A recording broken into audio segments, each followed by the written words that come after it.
Great morning, great morning, great morning. I am Nicole D. Jones, and I'm just happy and grateful for another day. I'm happy and grateful for Meal Prep Monday. I don't take days for granted. I don't take you for granted. I understand that every day that we are able to have breath in our body, that it is a true gift. It is a present from Jehovah God. So I don't take it for granted. I don't take the day lightly. I'm happy and grateful for a day to just be able to reflect on me, to right my wrongs, to be able to look at my strengths as well as my weaknesses.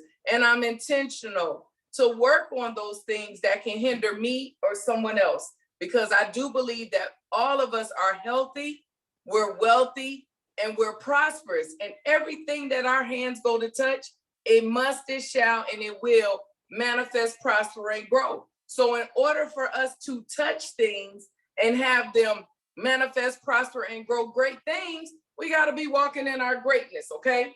And the only way we can do that is when we're willing to learn how to be who we are unapologetically by submission to Jehovah God. And in that time with him, I just refuse to believe that it does not produce humility, okay? And that's what we walk out with one another. So again, it's Meal Prep Monday. She just walking around, y'all. All right, dog barking, but it's all good. Why? Because no matter what happens in your day, keep getting up, okay? No matter what distraction comes, keep getting up. Know that every day that you get up, there is purpose, there is blessing, there is something there for you. No matter how you feel in your body, no matter what the battlefield is trying to make you believe, you got to remember that who you are and whose you are supersedes anything that we feel. Man, somebody needed to hear that, okay? We are going through How Successful People Think with John C. Maxwell. We're almost done, actually. But what I want to talk about today is the benefits of shared thinking, okay?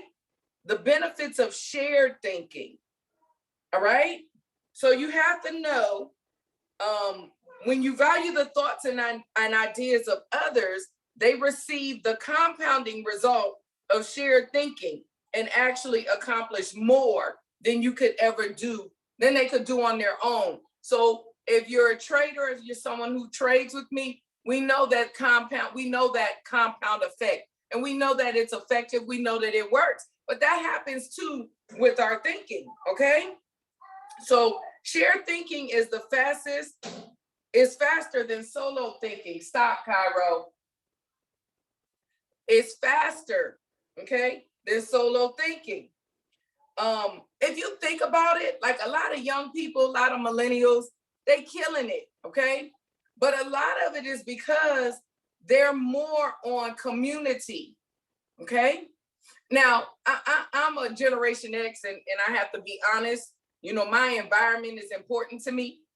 Even when I think of the workplace, if I'm not satisfied or happy with who I work with, because you got to think about it, for those of you all who work and have a job, most of the time you spend more time and you get to know more, you have more relationship with the people around you at work than sometimes you even do with your family.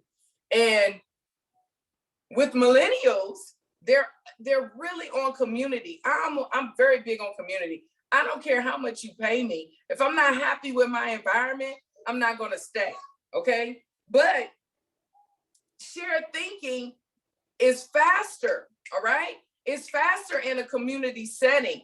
It's faster in you know, when you're collabing with other people. It's faster. And when you think about it, it's priceless.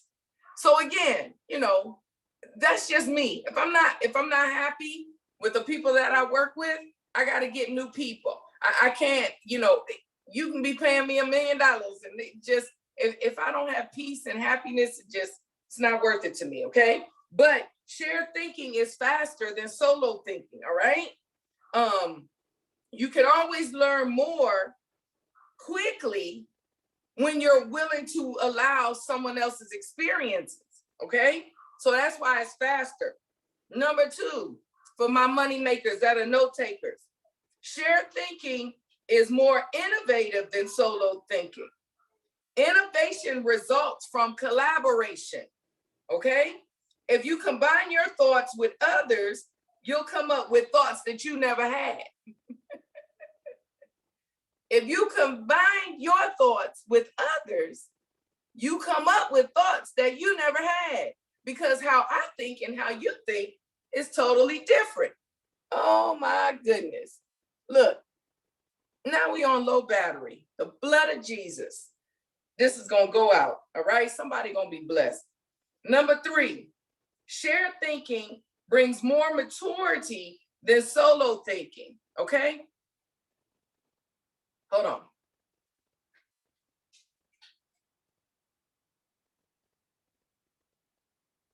What you doing, little girl? Huh? What? You did what? Pockets outside. We're gonna get pocket after Gigi finish the call, okay? All right, I love you. Listen, that's wisdom. Let me plug this in real quick. She's like, okay, because we gonna make sure we finish this. Hold on, y'all. Okay. Let's see. Where we at? Shared thinking brings more maturity than solo thinking. So we went, number one, let me go back. Number one was shared thinking is faster than solo thinking. Number two, shared thinking is more innovative than solo thinking, okay, when you combine your thoughts. Number three, shared thinking brings more maturity than solo thinking, okay? So as much as you like to think that you know it all, each of us probably are painfully aware that our blind spots, that we have blind spots in areas of inexperience, okay? So shared thinking brings more maturity than solo thinking. So I know we think we know it all. Some of us, our actions show that we think that we know it all. But the reality is we don't know it all right? The reality is you've experienced some things that maybe I haven't experienced. And then there's just empty spaces. Like, because when you think of your thoughts or even a vision or a goal, you're given it at the end result. So we don't know the whole process. Man, imagine if we knew the whole process of everything. How much simpler would life be, right? But think about it. As simple as life would be, how much will we forfeit? Because we would just we would just take it for granted. So that was a sidebar. But so you got to know that shared thinking, it brings more maturity, okay? So the first thing is, because for me, everything is mindset. Everything goes back to your mindset. You've got to understand and embrace that you don't know it all. You think you know it all, but you don't know it all. Because even in your thinking that you know it all, you don't know it all, okay? So we got to learn how to be humble in that area. Because if you already start talking to me and you already feel like you know everything, you're not gonna listen to what I say anyway, because why would you need to? You know it all right? That's an immature way of thinking though, okay? So you got to remember that. So first of all, you got to recognize that, so that when you take the time to be mentored, you take the time to ask someone to share their thoughts or their feelings on something, you have to be willing to listen to everything they say, take notes, take careful notes, and absorb everything. All right? You got to realize, we got to start looking at each other, willing to stay in our own lane. Okay? You got to be willing to see someone's strength. And if it'll help you in the process of what you're thinking, of what your goal is, you got to be willing to recognize that, have a posture of humility, and be willing to hear what they share. Okay? You got to be willing to embrace it. Those are really experiences, all right? And we should be intentional to want to have an experience or an encounter. We say that we want to have an experience and an encounter with God, but really, let's start with experiences and encounters with each other as well. You can't negate or forfeit an experience that you want that you can't even see versus the ones that we have with each other, okay? Can't. Number 4, shared thinking is stronger than solo thinking, all right? So far, we got that it's faster, it's more innovative, it's more mature, and now, number 4 is stronger. 2 heads are better than one when they are thinking in the same direction, okay? So coming together is better than if you're just sitting somewhere by yourself trying to figure something out.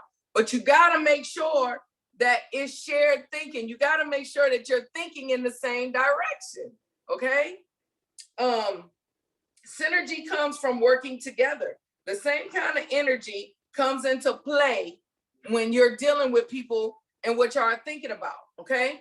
So you know how like my trading team, you know, y'all turn up, you know, everybody like, let's go. The energy is high, all of that is shared synergy, all right? It's that whole bringing that collabing, putting it together, you know, getting hype, increasing your belief was the same thing with shared thinking, okay? So you got to make sure that the person that you are thinking and collabing with, that y'all are having shared thinking in the same direction. And you'll get that same effect. You'll get that compounding effect, okay? Because if we're both trying to build a boat, then there's some parts of it that I see, there's some parts that you see, and then we can bring it and we'll make it a whole, okay?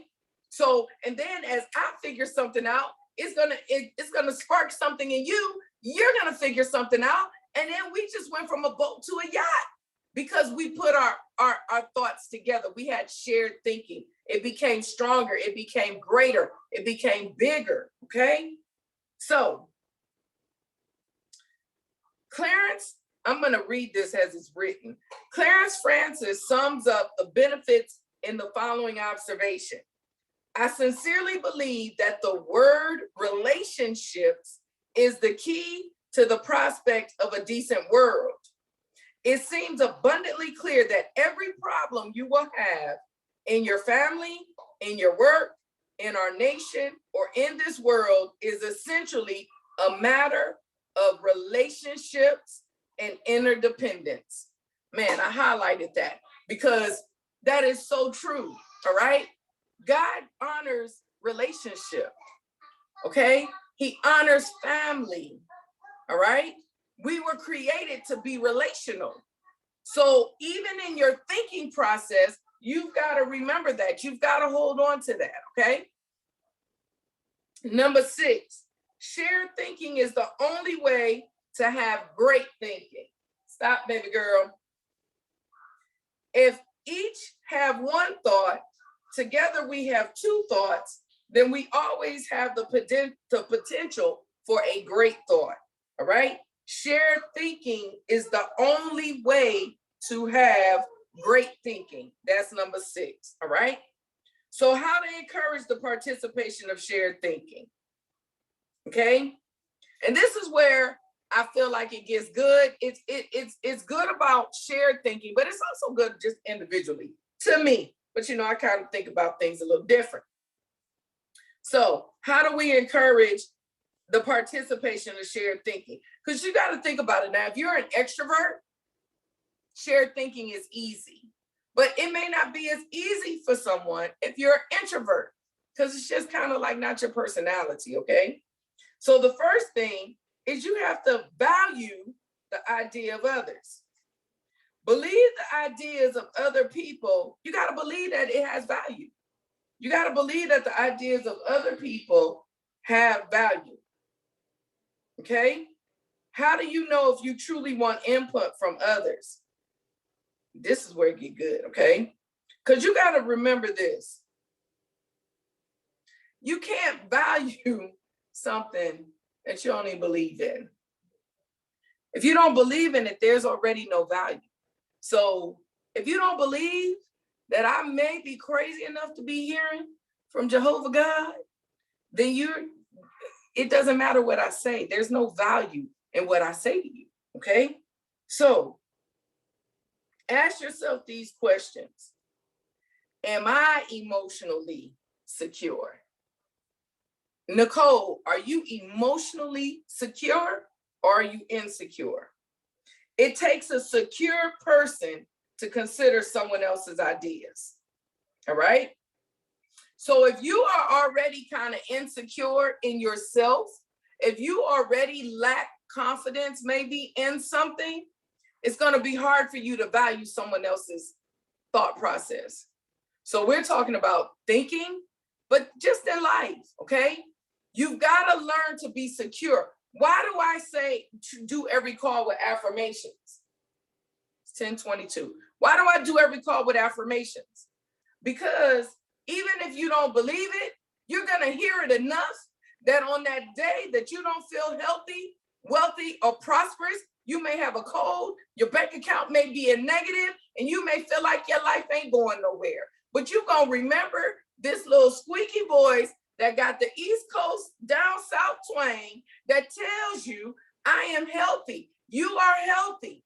You are wealthy. You are prosperous. You're going to remember that everything that your hands go to touch, it must, it shall, and it will manifest, prosper, and grow. You're going to hear me. Okay? Because repetition and the consistency of me saying it is going to do something for you. Man. Ooh. I do it because I want you to be secure. I do it because I want you to break insecurities. I do it because I believe it. Even if you don't, I believe it. Okay? All right. You have to be secure in order to value someone else's idea. If you're not, in your mind, you're going to take offense. In your mind, you're going to think that they think they know. In your mind, you're going to dismiss it when it could be something of value, but you forfeit it, not because it's not valuable, but because of the posture of where you are. Okay. So number one, you got to ask yourself, am I emotionally secure? Okay. Do I place value on people? You won't value the idea of a person if you don't value and respect the person, him or herself, okay? Ooh, Lord. You have to consider your conduct around people you value. You want that? Here, say please. Go sit at the table and eat it. Here. Take it to the table. You're welcome. So look at the difference, all right? If you value someone, you want to spend time with them. Go sit at the table. I'm coming. Eat your food at the table. If you value someone, you want to spend time with them. You listen to them. You want to help them. You're influenced by them and you respect them. When you don't value someone, you don't want to be around them. You neglect to listen. You don't offer them help. You ignore them and you're indifferent. Okay? So you got to ask yourself that. Do I value this person or do I not? Because if you already don't value them, you ain't going to listen to them. All right? You're not going to value what they say to you. Okay? So do I value the interactive process? A wonderful synergy occurs as the result of shared thinking. It can take you places you've never been. Listening to advice often accomplishes far more than heeding to it. All right? Just like there's a difference between listening and hearing. Are you listening to me today? Are you just hearing the words that's coming out my mouth? See, when you listen, there's value. So you're attentive. You take notes. You'll go back and you'll reflect on it. If you're just hearing me, you're just sitting with me for 30 minutes, okay? Got to know the difference, right? You must open yourself up to the idea of shared ideas before you will engage in the process. So mindset again, you got to open yourself up to the idea. You got to open yourself up to value. You got to open yourself up to see yourself, to really see, are you secure in this area or not? And if you're not, you got to be willing to deal with your insecurities, okay? So you got to open yourself up to the idea before you can even engage in the process, because everything is a process. It's never what we go through, it's how we get through it, okay? Move from competition to cooperation, that's number 2. A person who values cooperation desires to complete the idea of others, not compete, all right? That's self-explanatory, all right? Number 3, have an agenda when you meet, okay? So if you are gonna sit with a mentor, if you're going to sit with someone and collab with ideas, have an agenda. Know what you want to accomplish. That's not the time where you asking how family and friends are. No, you want to go in and you want to hit it and quit it. You want to have an agenda. You want to know what you want to accomplish. You want to take notes. You want to be a good listener. And then once y'all finish all that, then you can go and talk. All right? So because there should be a reason why you want to get together anyway. There should be a goal that you're trying to accomplish. Number 4, get the right people around the table. We don't even have to collaborate. We elaborate on that. I tell y'all all the time, know your circle. Know who you talking to. Stay around like-minded people. Don't be around Debbie Downers. Don't try to collab with someone who's dark in your light. Okay, they're going to dim you. Don't do that. And don't make your circle based on the title they have in your life. It don't matter if you auntie, mama, or daughter, or husband, or wife. If you dark, you dark. If they a Debbie Downer, they a Debbie Downer. It don't change because of the title, right? Now you got to figure out why you still got them there, but I'm just saying. I ain't saying go run and get no divorce, but you got to deal with each person accordingly, okay? Number 5, compensate good thinkers and collaborators well. So, show your appreciation. So if it's with work, if it's with a team, if it's your team, you compensate them, all right? Any opportunity that I get to be around my team, my trading team, ones who's building wealth and legacy with me, I honor them, I appreciate them, okay? I compensate them as if I can pay for your dinner, if I can, give you my time, like I try to treat them well. And you have to make sure, even in compensation, because it's not all about money. How do you make them feel? Okay? I tell my team all the time, I lead from the back. All right? I lead from the back. We walk together because I'm only as strong as the weakest person on my team. Okay? Collab. We're not in competition. All right? We're trying to come together. We're not trying to compete. Okay? So, I don't forgot what I'm talking about. Let me go back. Yes, benefits of shared thinking. So on this meal prep Monday for this week, just think about that. I'll definitely have this up. I was delayed on last week's. It's up now on the YouTube. I am Nicole D. Jones. If you have not subscribed, subscribe, hit the little notification button so that when they do come, you'll see it. But be willing to value the people that are around you. Be willing to listen, okay, to your mentors. Be willing to listen. Be willing to understand that you have experience, someone else has experiences, and together it can bring greatness, okay? And whatever it is you're trying to do, all right? So again, I am Nicole D. Jones. I want you to continue to stay focused, to stay humble, to stay positive, all right? Be intentional to be the best you unapologetically, because I know you're doing it through a posture of submission and humility, okay? You are healthy. no matter how your body feels. You are wealthy, no matter what your bank account says. And you are prosperous because every day you keep getting up, showing and showing out. All right. I am Nicole D. Jones. Continue to have a fantabulous rest of the day. Smooches.